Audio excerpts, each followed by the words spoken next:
Hello everyone. I'm going to ask you today to take a few minutes to reflect on the work of some committees that I've recently created. The first committee is the President's Advisory Council for a Respectful and Inclusive Community. I asked the Council to assess our campus programs and services and see how well they serve the purposes of equity, inclusiveness, and diversity, and to make recommendations on how we could improve our services and better honor our Holy Cross values. Last fall, I created the Employee Task Force on Sexual Harassment, and I asked them to focus on sexual harassment and whether or not we had a supportive work environment. And I asked them to give me some strategies on how we can better prevent sexual harassment and how we can better support those who are victims of sexual harassment. A few days ago, I met with both committees and I heard their complete set of recommendations.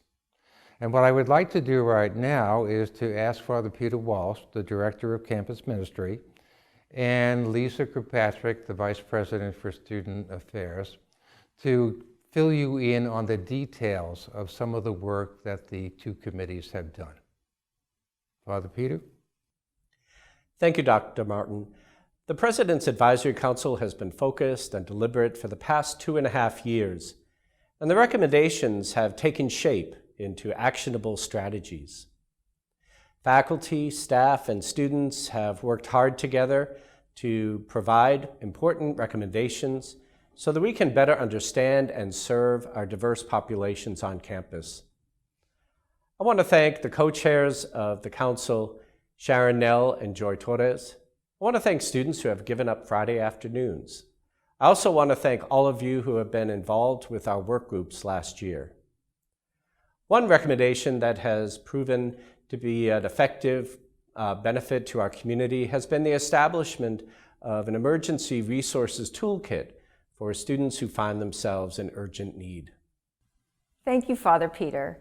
As Dr. Martin mentioned, the Employee Sexual Harassment Task Force produced a set of recommendations that fit really well into the great work of the President's Advisory Council. Those recommendations will help us to strengthen our policies, make it easier to report situations of concern, and provide additional external resources for training and support of the community. As a reminder, faculty, staff, and resident assistants are mandatory reporters of sexual harassment and sexual violence. I really want to thank Dr. Ellen Melton and Katambra Jeffries for co-chairing this important task force, as well as all of the members that served on it. We all encourage you to read this important report.